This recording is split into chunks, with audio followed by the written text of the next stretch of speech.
Hello friends, welcome to grow with Sibi. तो आप सभी का स्वागत है आपके अपने चैनल ग्रो विथ सिबी पर। आई होप कि आप सभी बढ़िया होंगे। और फाइनली मैं जो है आज आपके लिए वीडियो बना रही हूँ।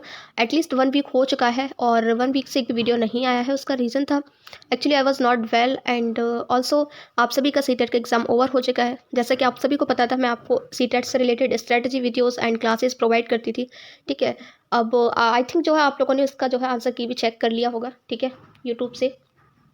एक सेकेंड, आई थिंक आप सभी ने यूट्यूब से चेक कर लिया होगा, है ना। और मैंने भी आपको कुछ सब्जेक्ट्स की जो आंसर की थी वो प्रोवाइड की थी। ठीक है, आज की वीडियो में बात करने वाली हूँ यूपी टेट 2024। आई होप कि आप सभी को पता चल गया होगा कि कहीं ना कहीं अब आपका जो यूपी टेट है उसकी भी आने की पॉसिबिलिटी है 2024 में। ठीक है, तो बहुत सारे डाउट्स होंगे आप लोगों के यूपी टेट को लेकर के कि हमारा सीटेट क्लियर है क्या, हमें यूपी टेट देना चाहिए। ठीक है, यूपी टेट या सीटेट में कौन सा इजी रहता है। बहुत से ऐसे स्टूडेंट होंगे जिन्होंने अभी तक कुछ भी प्रिपेयर नहीं किया होगा। ठीक है, तो वो सोच रहे होंगे हमें किसके लिए प्रिपेयर करना चाहिए, सीटेट के लिए करना चाहिए, यूपी टेट के लिए करना चाहिए, कितना डिफरेंट होता है इसमें। ठीक है, तो कुछ फैक्टर्स पर मैं यहाँ बात करूँगी और आपको एक क्लैरिटी मिल जाएगी कि सीटेट यूपी टेट में क्या डिफरेंस है, किसकी तैयारी करनी चाहिए, और जिन लोगों का सीटेट क्लियर है क्या उनको यूपी टेट की तैयारी करनी चाहिए, नहीं करनी चाहिए, है ना। तो सारे फैक्टर्स पर मैं यहाँ बात करने वाली हूँ। तो आई होप कि आपको वीडियो अच्छी लगेगी। चैनल पर नए हो चैनल को सब्सक्राइब कर लेना, वीडियो अच्छी लगे तो लाइक कर देना। ठीक है, और आपके जो भी फ्रेंड्स हैं टीचिंग फील्ड से जुड़े हुए हैं तो उनके साथ वीडियो को शेयर कर देना। ठीक, तो देखिए सबसे पहले जो हम बात कर लेते हैं यूपी टेट और सी टेट का डिफरेंस क्या है, एक्चुअली में इनमें डिफरेंस होता क्या है। ठीक है, तो देखिए C TET and UP TET, देखिए जैसा कि यहाँ पर लिखा हुआ है यूपी टेट यानी कि उत्तर प्रदेश, यानी कि देखिए होता क्या है कि हर एक राज्य का अपना अपना एक टेट होता है।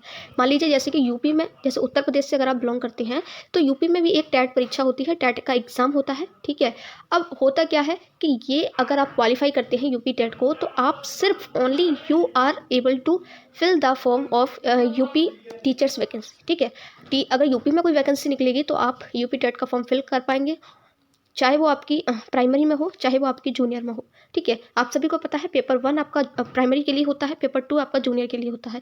जैसा कि सीटेट में होता है पेपर 1 पेपर 2, बिल्कुल सेम आपका यहाँ पर भी होता है। यूपी टेट में भी वही बिल्कुल सेम रहता है, पेपर 1 एंड पेपर 2। ठीक है, सी टेट का क्या है, सी टेट देखिए आप मेनली दिल्ली का तो है। ठीक है, दिल्ली में तो वैलिड रहता ही है। बाकी यूपी यानी कि उत्तर प्रदेश में भी वैलिड होता है। अगर आपका सी टेट क्वालिफाई है और यूपी में कोई वैकेंसी निकलती है तो आप एलिजिबल हैं, आप सी टेट को लगा करके वैकेंसी के लिए फॉर्म फिल कर सकते हैं। ठीक है, इसके अलावा अगर आप देखते हैं बिहार में वैकेंसी निकली हुई है, बिहार में अगर आपके पास सी टेट क्वालिफाई है तो आप बिहार में भी अप्लाई कर सकते हैं। ठीक है, तो जो राज्य है वहाँ पर जो है अगर आपके पास सी टेट है तो आप अदर स्टेट्स में भी अप्लाई कर सकते हैं। ठीक है, लेकिन अगर आपके पास यूपी टेट ओनली क्वालिफाई है तो आप सिर्फ यूपी में कर पाएंगे। तो आई होप कि इतना डिफरेंस तो आपको समझ में आ गया होगा कि यूपी से सिर्फ आप उसी स्टेट का कर पाएंगे। जैसे कि अगर मैं बात करूं बिहार की, तो बिहार का एक बी टेट भी होता है, यानी कि वो खुद का अपना एक टेट भी करवाते हैं जिसका हम बोलते हैं बिहार टेट। ठीक है, तो वो सिर्फ वहीं पर आपका वैलिड होगा। ठीक है, अगर बिहार में कोई वैकेंसी निकलती है तो बी टेट जो है बिहार के लोगों का टेट मांगा जाएगा। ठीक, और सी टेट वाले भी वैलिड होते हैं। तो यही चीज़ आपको समझनी है कि हर एक स्टेट अपने अपने यहाँ का टेट करवाता है। अब देखिए यहाँ पर एक पॉइंट की बात कर लेती हूँ। यहाँ पर बहुत सारे लोग ऐसे होंगे जिनका सी टेट क्वालिफाई होगा। ठीक, इनका सी टेट क्वालिफाई होगा और वो ये बोल रहे होंगे कि क्या हमें यूपी टेट की तैयारी करनी चाहिए, और करनी चाहिए तो क्या डिफरेंस है क्या है। देखिए सिलेबस की भी मैं यहाँ बात नहीं करूँगी, सिलेबस के लिए मैं आपको एक अलग वीडियो प्रोवाइड कर दूँगी यूपी टेट के लिए, और वहाँ पर मैं आपको सिलेबस भी दिखा दूँगी और उसका PDF भी प्रोवाइड कर दूँगी आपको टेलीग्राम पर। ठीक, अभी बात करने वाली हूँ इन दोनों के डिस्कशन के बारे में। डिस्कशन जस्ट यहाँ पर रहेगा कि किस तरीके से है। तो देखिए यहाँ पर जो आपका, अब देखिए अगर मैं यहाँ बात कर लेती हूँ आपका एक सेकेंड, हरियाणा की। ठीक है, तो हरियाणा में एक्चुअली में क्या हुआ था, अभी तक क्या था आपका, अगर आप सी टेट क्वालिफाइड हैं तो हरियाणा में जो वैकेंसी निकलती है आप वहाँ अप्लाई कर सकते हैं। लेकिन रिसेंटली अगर मैं बात करूँ, रिसेंटली अभी ऐसा हुआ है, अभी अभी की बात है, ज़्यादा टाइम नहीं हुआ है। ठीक है, तो आपका वहाँ पर क्या हुआ, उस जो हरियाणा स्टेट है वहाँ पर उन्होंने क्या किया कि सी टेट वालों को नहीं माना। उन्होंने ये कहा है हमारे यहाँ का आपको एच टेट क्लियर होना चाहिए हरियाणा से, यानी कि उनके यहाँ का स्टेट टेट आपका क्लियर होगा तभी आप वहाँ की वैकेंसी में, टीचर वैकेंसी में अप्लाई कर पाएंगे।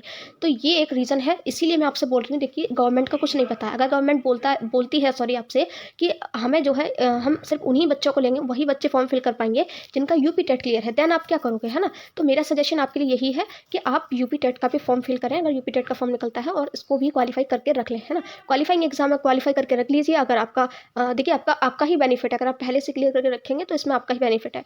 अब आप लोग बोल रहे होगे सी टेट यूपी टेट, अब फिर ये यूपी टेट करो। तो देखिए सी टेट और यूपी टेट में ज़्यादा डिफरेंस नहीं होता है। मेजर डिफरेंस क्या होता है, सी टेट में आपकी जो पेडागोजी होती है वो ज़्यादा पूछी जाती है, और यूपी टेट में आपकी जो पेडागोजी होती है वो कम पूछी जाती है। अब इसमें डिफरेंस ये बन जाता है कि क्योंकि इसमें आपकी पेडागोजी ज़्यादा पूछी जाती है, पेडागोजी का मतलब है आपकी अंडरस्टैंडिंग, तो यहाँ आप अंडरस्टैंडिंग से क्वेश्चन को कर पाते हैं, यहाँ आपको ज़्यादा रटने की जरूरत नहीं होती है। यहाँ पर पेडागोजी कम पूछी जाती है, ठीक है, डेफिनेशंस वगैरह पूछी जाती हैं, ये वाली डेफिनेशन किसने दी, तो डायरेक्टली आपको उसका नाम पता होगा, डेफिनेशन आपने पढ़ी होगी, तभी आप सही कर पाओगे, ठीक है। तो यहाँ आपकी अंडरस्टैंडिंग नहीं ज़्यादा वर्क करती है, यहाँ पर आपको थोड़ा रटना पड़ता है, चीज़ों को याद करना पड़ता है, ठीक है। तो अगर आपको ऐसा लगता है कि आप जो है रटने में ज़्यादा अच्छे नहीं हैं, तो आप जो है सीटेट आपके लिए ईजी होगा, ठीक है। और अगर आपको ऐसा लगता है कि रटने में आप सही हैं, आप अच्छे तरीके से जो है चीज़ों को याद कर लेते हैं, मेमोराइज़ कर पाते हैं, तो आपका जो है यूपी टेट में आप अच्छा कर पाएंगे, ठीक। तो आई होप कि ये सारे डिफरेंस आपके समझ में आ गए होंगे। अब कुछ फ्रेशर होंगे जो ये सोच रहे होंगे कि सबसे पहले मुझे सीटेट के लिए तैयार करना चाहिए या फिर यूपी टेट के लिए करनी चाहिए, तो मैं आपसे कहूँगी कि आप जो है सीटेट की प्रिपरेशन स्टार्ट कर दें। क्यों? क्योंकि देखिए अभी यूपी टेट का आपको कुछ नहीं पता है, ठीक है। अभी सिर्फ ऐसा बोला जा रहा है कि आएगा आएगा आएगा आएगा, तब देखेंगे, लेकिन अभी आपको क्या करना है, सीटेट का देखिए हर साल का फिक्स रहता है, ठीक है। आपको जो है 100%, अब आपको देखिए अभी आपका अगस्त में एग्जाम हुआ था, अब जो है आपका जनवरी में एग्जाम हुआ, अब फिर से आपका जो है हर 6 महीने में सीटेट का एग्जाम होता है। तो आप जो है आपको नेक्स्ट जो सीटेट का एग्जाम है वो अगस्त के महीने में फिर से देखने को मिलेगा, ठीक है। तो ये इनका फिक्स है, आपको पता है कि अगस्त में आपका एग्जाम होने वाला है, तो आप इसकी प्रिपरेशन स्टार्ट कर दीजिए, क्योंकि अगर ये आपका क्लियर हो जाएगा तो आप अदर स्टेट के साथ साथ अपने स्टेट में भी अप्लाई कर पाएंगे, ठीक है। फिर आपका अगर आपको ऐसा लगता है कि यूपी टेट की वैकेंसी आ गई है, तो आप इसका भी फॉर्म फिल कर देना, क्योंकि अगर आपने सीटेट की तैयारी की हुई है तो आपको यूपी टेट के लिए कुछ ज़्यादा एफर्ट्स डालने की जरूरत नहीं है। चीज़ें देखिए, सब्जेक्ट बिल्कुल सेम रहते हैं, क्वेश्चन बिल्कुल सेम रहते हैं, 150 क्वेश्चन यहाँ भी पूछे जाते हैं, 150 यहाँ भी पूछे जाते हैं, ठीक है। सीडीपी, हिंदी, इंग्लिश, मैथ, ये आपका ईवीएस यहाँ होता है, ये यूपी टेट में भी आपके बिल्कुल सेम सब्जेक्ट रहते हैं। पेपर 1 पेपर 2 दोनों का फॉर्मेट बिल्कुल सेम है, ठीक है। बस डिफरेंस आपका होता है, मैंने बता दी, यहाँ पेडागोजी ज़्यादा पूछी जाती है, यहाँ पर पेडागोजी आपकी कम पूछी जाती है, ठीक है। थोड़ा सा अलग पार्ट जो होगा वो आपको प्रिपेयर करना पड़ेगा यूपी टेट के लिए, बाकी चीज़ें बिल्कुल सेम है। तो आई होप कि जो भी मैं आपको बताना चाह रही थी यूपी टेट सीटेट के बारे में, वो आपका बिल्कुल कन्फ्यूजन यहाँ से क्लियर हो गया होगा। स्टिल अगर आपको कोई डाउट रह गया है यूपी टेट को लेकर के, ठीक है, तो आप नीचे कॉमेंट सेक्शन में कॉमेंट कर सकते हैं, आई विल 100% रिप्लाई, ठीक है। तो यही था यूपी टेट और सीटेट को लेकर के। आई होप कि आप अपने डिसीजन पर पहुंच पाए होंगे कि आपको किसकी तैयारी करनी चाहिए। और मैं अपनी बात करूं तो मेरे को देखिए पर्सनली मुझे को जो है सीटेट इजी लगता है। क्यों? क्योंकि यहाँ पर अंडरस्टैंडिंग वर्क करती है ना। और यहाँ पर अगर आपको चीज़ें याद हैं, आपको चीज़ें पता है, तो आपके लिए जो है यूपी टेट ईजी हो जाता है, ठीक है। वैसे अगर आपने इसकी तैयारी की हुई है तो ये भी आपके लिए ईजी हो जाता है, क्योंकि सब्जेक्ट्स बिल्कुल सेम है। हिंदी आपने पढ़ी हुई है तो हिंदी यहाँ पर चेंज थोड़ी ना हो जाएगी, वही हिंदी यहाँ पर आने वाली है। हिंदी में यहाँ पैसेज पूछे जाते हैं, यहाँ भी पैसेज पूछे जाते हैं। थोड़ा सा सीडीपी का जो पोर्शन होता है वो आपको थ्योरीज जो है ऐड हो जाती है यूपी टेट में। बाकी मैथ्स बिल्कुल सेम रहता है, हिंदी बिल्कुल सेम रहती है, इंग्लिश सेम रहती है। ईवीएस यहाँ पर देखिए, यहाँ पर जो ईवीएस है वो डिफरेंट हो जाती है। यहाँ सीटेट में जो ईवीएस है आपकी, वो आपकी एनसीईआरटी की पूछी जाती है, ठीक है। यहाँ पर जो ईवीएस है वो आपकी थोड़ा जीएस टाइप में हो जाती है, ठीक है। तो बस यही डिफरेंस होता है मेजर, बाकी बिल्कुल सेम आपका रहता है। तो आई होप कि आपका सारा डाउट क्लियर हो गए होंगे। इससे कोई डाउट है तो आप कमेंट में बता देना। मिलते हैं न्यू वीडियो में न्यू टॉपिक के साथ। Thank you so much for watching this video.